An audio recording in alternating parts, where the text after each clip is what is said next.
program studi nurse angkatan 25 dari kampus Tika Surya Global Yogyakarta. Pada kesempatan kali ini saya akan memberikan pemaparan terkait tentang konsep pembalutan dan pembidaian. Pertama-tama saya akan menjelaskan terkait konsep pembalutan, di mana pembalutan itu sendiri adalah suatu tindakan yang digunakan untuk membalut luka atau menutupi luka dengan kain ataupun kasa steril atau bersih. Nah, pembalutan di sini bertujuan untuk menghentikan perdarahan dan menutup luka yang terbuka agar tidak kontak langsung dengan lingkungan luar sehingga tidak terjadi infeksi pada luka. Adapun prinsip pembalutan yaitu pembalutan dilakukan harus secara cepat dan tepat agar darah tidak keluar terlalu banyak dari dalam tubuh, serta pembalutan dilakukan tidak boleh terlalu kencang dan juga terlalu longgar, dikarenakan jika terlalu kencang akan menghambat peredaran darah. Terus ada jenis pembalut, dimana yang pertama yaitu pembalut cepat, dimana yang bisa digunakan secara cepat dan bisa langsung dipasang. Contohnya seperti ini. Nah, yang kedua ada pembalut segitiga yang biasa disebut dengan mitela, yang ukurannya itu 125 cm dan tingginya 50 cm. Mitela ini dapat dilipat-lipat sesuai dengan kebutuhan. Contohnya gambarnya seperti ini. Yang terakhir yaitu adalah pembalut gulung yang mempunyai berbagai macam ukuran. Contoh pembalut gulung itu seperti ini. Nah, selanjutnya ada komplikasi pembalutan. Saat dilakukan pembalutan, dapat terjadi infeksi pada luka tersebut dikarenakan pembalutnya itu kotor atau tidak steril seperti itu, atau pembalutnya yang jarang diganti. Ada juga jika pembalutan terlalu kencang, maka akan membuat aliran darah itu terhambat sehingga menyebabkan kerusakan pada syaraf. Dan jika pembalutan itu terlalu longgar, maka akan mengakibatkan perdarahan yang berlebih dikarenakan tidak terjadi penekanan di situ. Dan juga dapat mempermudah bakteri masuk ke dalam luka. Nah, yang kedua saya akan menjelaskan terkait pembidaiannya, di mana pembidaian itu adalah tindakan imobilisasi eksternal pada bagian tubuh yang mengalami patah tulang dan menggunakan alat yang bernama bidai, di mana alat ini dipasang dengan menyesuaikan bentuk tubuh agar tidak terjadi deformitas atau perubahan bentuk tubuh yang tidak sesuai dengan anatomis tubuh tersebut. Nah, selanjutnya ada prinsip pembidaian, di mana prinsip pembidaian di sini ada jika terjadi cedera pada tulang, maka pembidaian harus melewati 2 sendi. Namun, jika yang terjadi cedera adalah sendi, maka pembidaian harus melewati 2 tulang pada sendi yang cedera tersebut.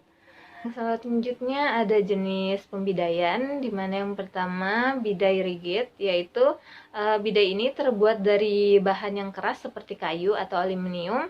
Menggunakan bidai rigid ini harus dilapisi terlebih dahulu dengan menggunakan kain agar bidai tidak menambah luka pada korban kecelakaan atau korban cedera. Bentuk bidainya seperti ini, seperti gambarnya. Terus yang kedua adalah bidai soft. Bidai soft ini bidai yang terdiri dari bahan yang lunak, contohnya handuk, bantal atau selimut, atau lipatan-lipatan kain yang tebal seperti itu. Contohnya seperti ini. Yang ketiga yaitu bidai traksi, yaitu bidai yang digunakan untuk menstabilkan tulang yang patah. Jadi dia dieratkan seperti itu. Gambarnya seperti ini. Nah, terus ada komplikasi pembidaian. Di sini komplikasi pembidaian yaitu luka tekan yang dapat mengakibatkan adanya ulkus pada bagian cedera dan anoreksia jaringan. Biasanya berada pada lokasi punggung, kaki, tumit, atau permukaan patella seperti itu. Yang ketiga, indikasi balut bidai. Yang pertama itu adanya fraktur baik terbuka maupun tertutup. Yang kedua, adanya kecurigaan ada fraktur pada bagian tubuh tertentu. Yang ketiga, dislokasi persendian. Yang keempat, ada pasien yang tidak mampu menggerakkan ekstremitas bagian atas maupun bagian bawah yang cedera. Yang kelima, yaitu posisi ekstremitas yang abnormal atau tidak sesuai dengan bentuk tubuhnya. Yang keenam, nyeri gerak dan pasif dalam bergerak. Yang ketujuh, pasien merasakan sensasi seperti tertusuk jeruji ketika menggerakkan ekstremitas yang bawah maupun yang atas. Bisa terjadi perdarahan maupun tidak. Dan yang kedelapan, hilangnya denyut nadi atau perabaan dikarenakan kram atau dislokasi pada bagian tubuh tertentu. Yang kesembilan adalah kram otot di sekitar lokasi cedera. Nah, di sini ada prinsip balut bidainya, di mana kita mempersiapkan alat dan bahannya, balut dan bidai. Kemudian tak lupa kita mencuci tangan.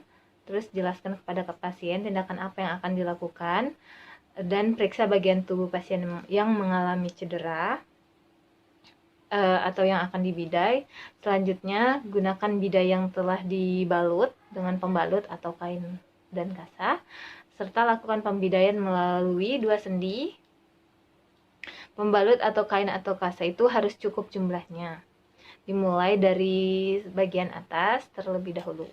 Kemudian, usahakan balutan tidak terlalu kendor dan juga tidak terlalu kencang saat pembidaian dan pembalutan. Kemudian, setelah selesai, rapikan alat dan tak lupa mencuci tangan.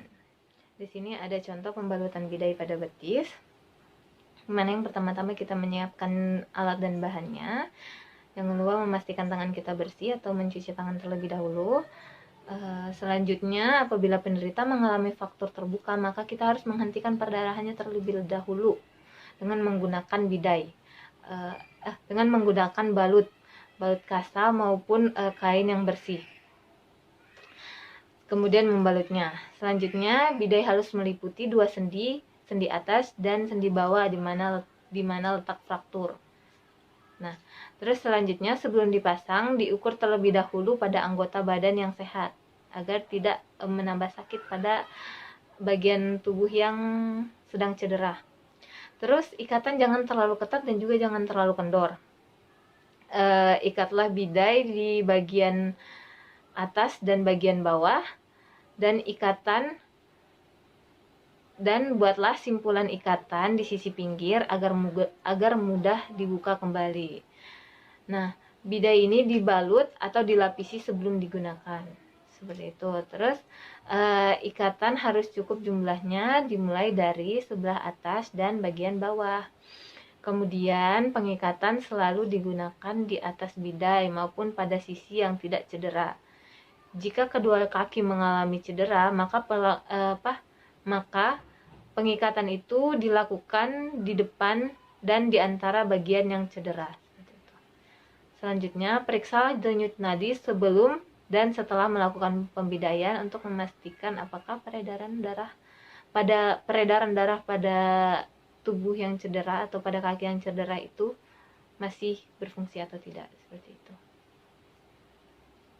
Dan kita memperhatikan perubahan warna kulit. Mungkin cukup sekian dari penjelasan atau pemaparan saya. Kurang dan lebihnya saya mohon maaf. Terima kasih sudah menonton video ini. Wassalamualaikum warahmatullahi wabarakatuh.